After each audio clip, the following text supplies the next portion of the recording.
Anda masih bersama kami di Presisi Siang. Pemirsa, diaspora Indo-Belanda di AS tersebar di berbagai kota, yang terbanyak adalah di bagian selatan California.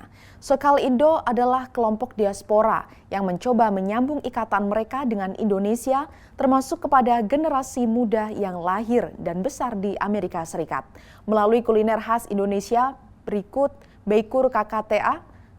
Maksud kami berikut, kita simak laporan untuk Anda dari VOA.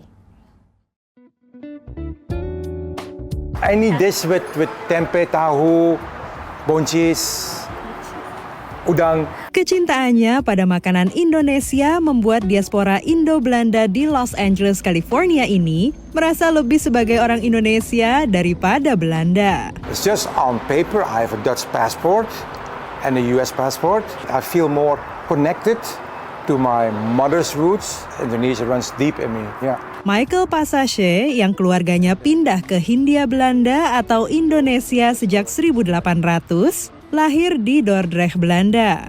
Ayahnya lahir di Cirebon dari ibu dengan etnisitas Sunda Cina dan menikah dengan perempuan asal Manado. Indo-Belanda itu kalau papi atau opa lahir di Hindia Belanda.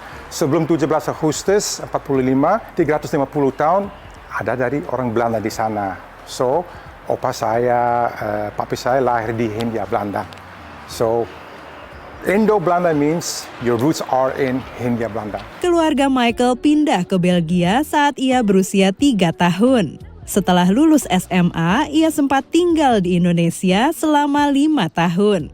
Tahun 2002, Michael pindah ke Amerika Serikat, menetap di bagian selatan California atau SoCal yang memiliki komunitas diaspora Indo-Belanda cukup besar. There is the biggest group of Dutch Indo people outside of the Netherlands lives in Southern California. I think the last time that I heard of, it's 250,000 or more. Yeah. Michael yang memiliki usaha dealership mobil bekas kerap disangka bukan keturunan Belanda. My ethnicity is very confusing here in Southern California because you have a huge group of Latin American people. So I look like one, but when they hear me speaking, they don't hear the English-Spanish accent. Melalui platform media sosial SoCal Indo, sejak 2012, Michael mencoba memperkenalkan identitas Indo-Belanda.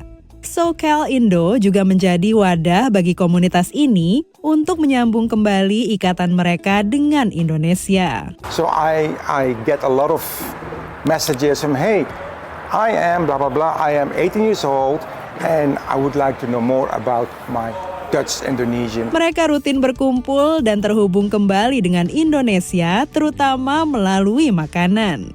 Ini pula yang dilakukan oleh DC Dutch, komunitas diaspora Belanda di Washington DC area, yang kerap datang ke restoran Indonesia ini, seperti dijelaskan Robert Snip. That is just the best thing that we can do as a Dutch organization towards our Indonesian heritage and history that we have. And I think it's a good thing to preserve your history, especially if it's a history that you used to have with another country. Bagi diaspora Indo-Belanda ini, Indonesia adalah bagian budaya dan sejarah mereka yang ingin dipertahankan serta diturunkan ke generasi berikutnya. Dari Los Angeles, California dan Washington DC, tim VOA. Presisi Siang akan segera kembali, tetaplah bersama kami.